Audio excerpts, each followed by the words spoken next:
So how does Sunday service and lynching become the norm? In a perfect world, this artwork wouldn't need to exist.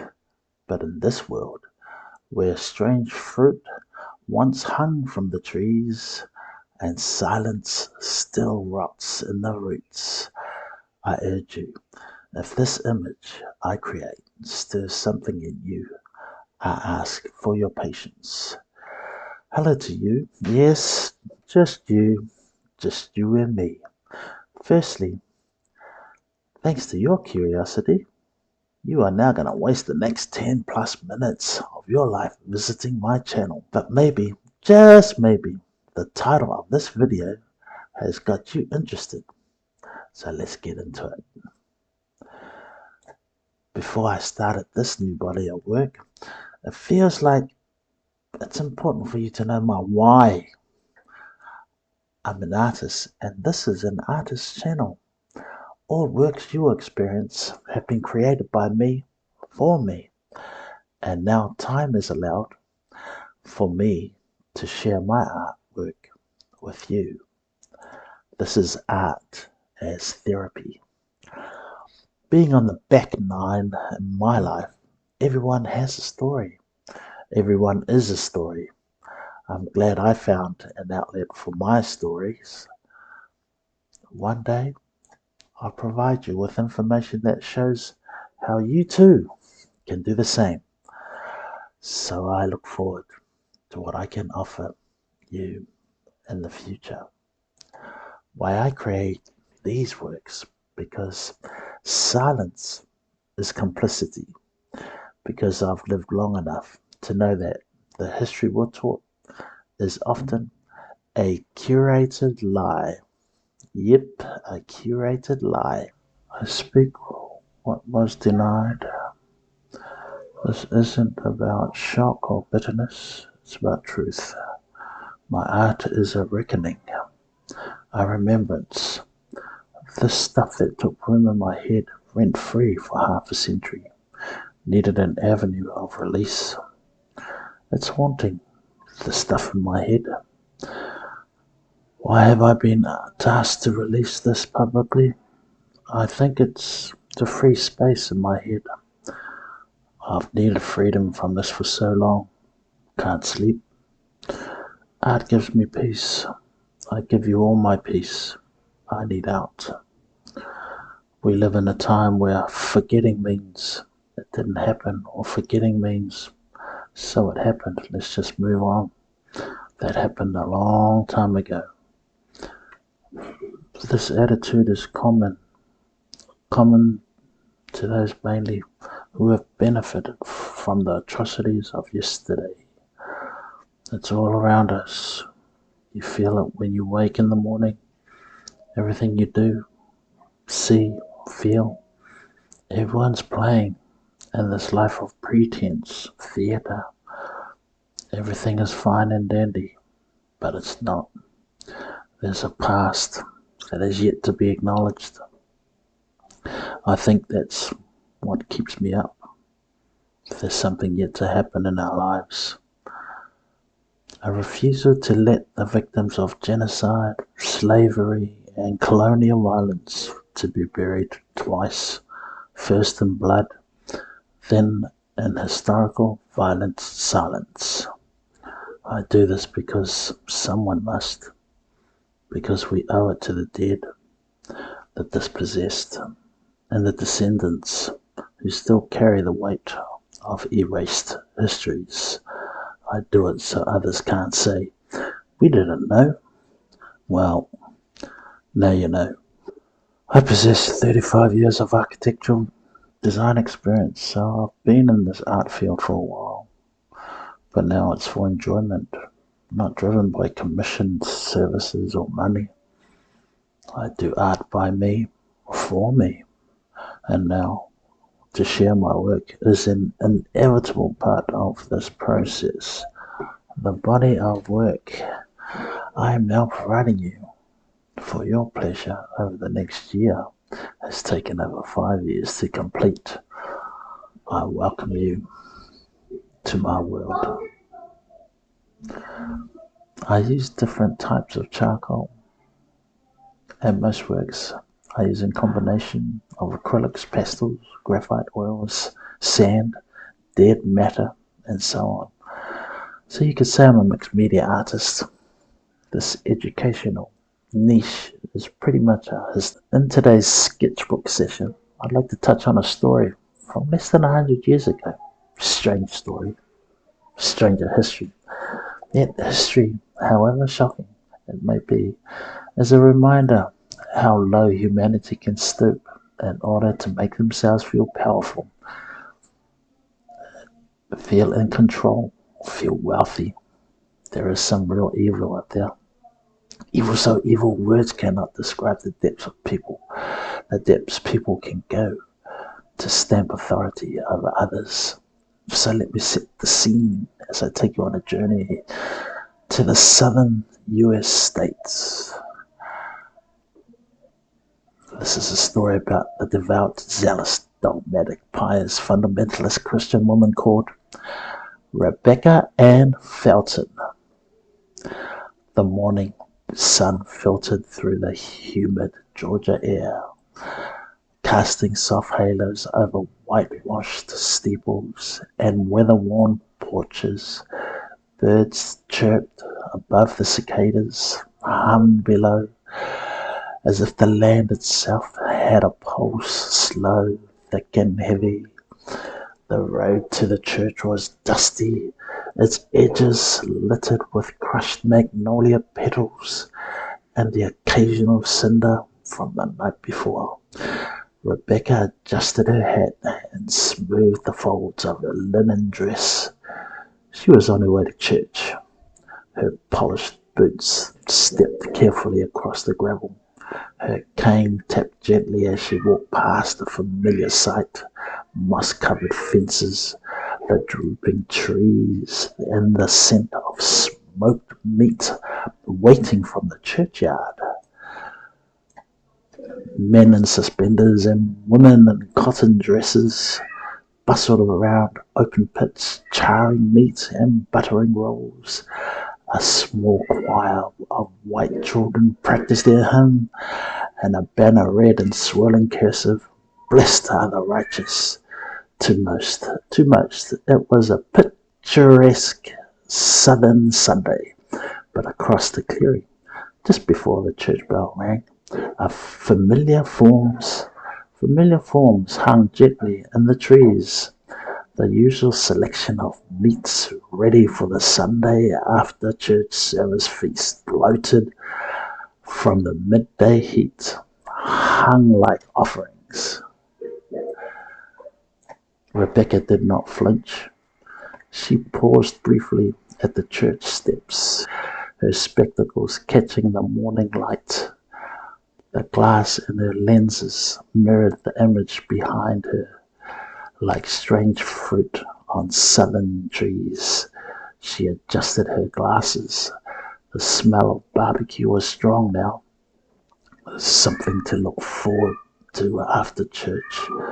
Someone nearby laughed, a woman from the choir biting her favorite piece of rib. Rebecca continued walking up the stairs into the chapel.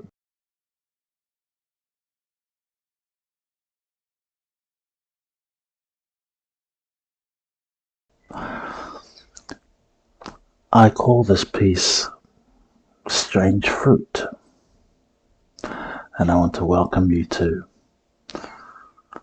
A Violent Silence. Inside, the service was the traditional blend of solemn hymn and stifled yawns. The preacher, rotund and red-faced, boomed from the pulpit about God's justice and the sanctity of white virtue. He spoke of Eve's sin and the purity of the southern woman. Rebecca listened, nodding when he said, "Protect what's ours." She had heard the same sermon in different forms 100 times, A choir sang, "Shall we gather at the river?" But their voices trembled beneath the weight of the outside air. When the service ended, the doors creaked open and the congregation spilled out. Children darted across the lawn. Old men lit pipes. Someone played the fiddle. And then, from the side of the church, a voice sang out, soft at first. A child's voice, almost playful. "Eeny, meeny, miny, mo." Rebecca's head turned slowly. Her eyes followed the sound. "Catch her by the toe," the child giggled. "If he hollers, let him go." Her eyes scanned the field. A group of white boys, maybe 8 or 9 years old, stood by the edge of the trees, pointing at the bodies. One of them mimed pulling a rope. Another threw a rock at the lifeless feet. Rebecca exhaled, not in horror, not even in surprise, but in casual acknowledgement. This was what Sunday looked like. The truth of the South was not in its hymns or steeples.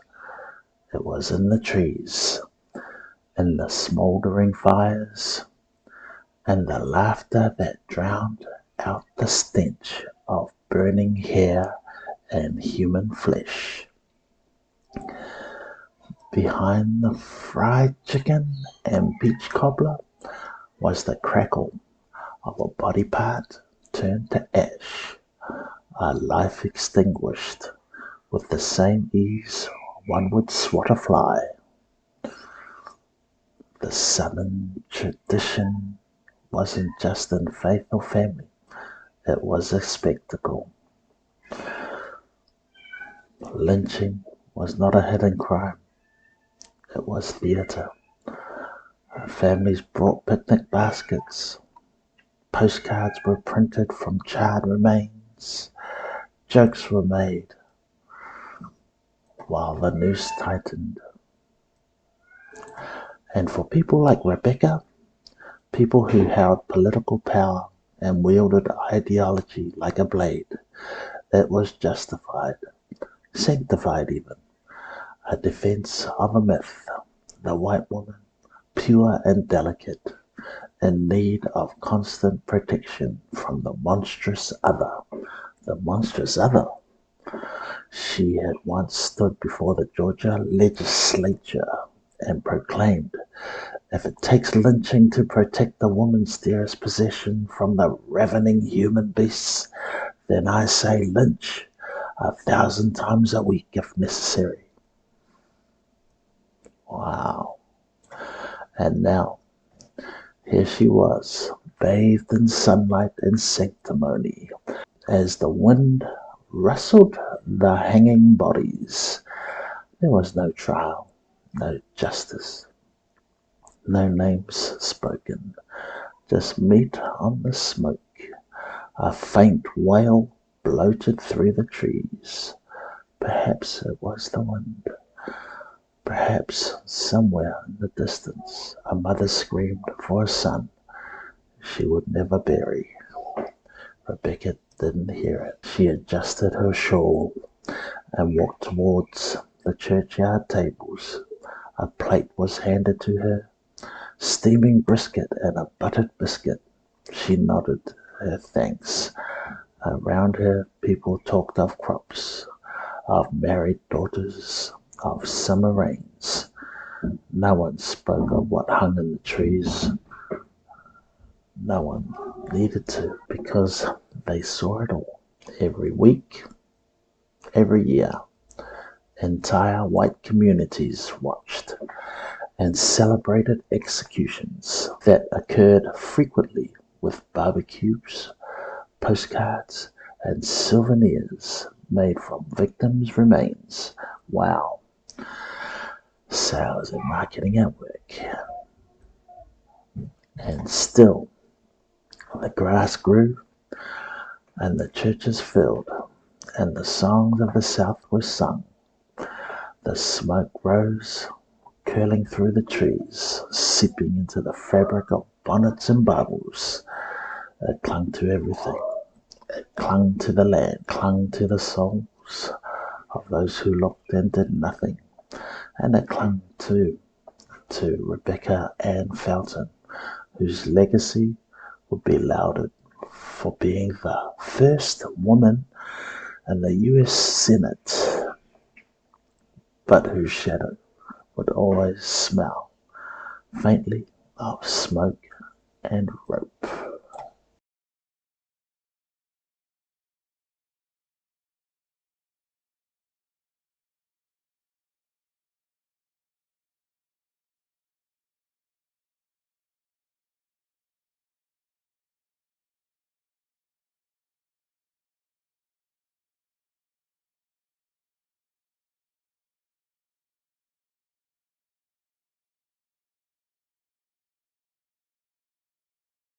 How did this story make you feel?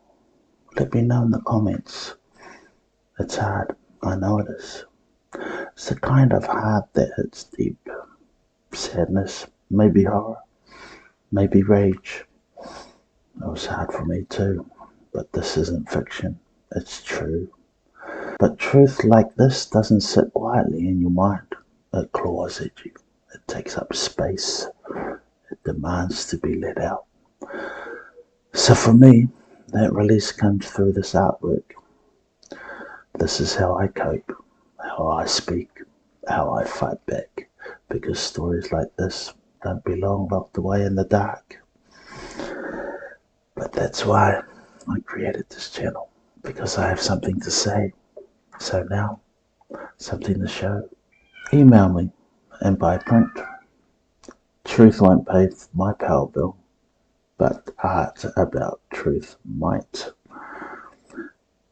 When you get it, just hang it on your wall, maybe next to that soft watercolor of Paris at dusk, or beneath that inspirational quote in brushed gold lettering. But just let it be. It doesn't beg for attention. It waits. A quiet, unrelenting presence that pulls certain people in and holds them there. So when your guests come over, sipping wine, trading stories, wrapped in comfort of selective memory, they'll stop mid-sentence, eyes fixed on this piece of art. The air will shift, and all they'll manage to say is, "What the fuck?"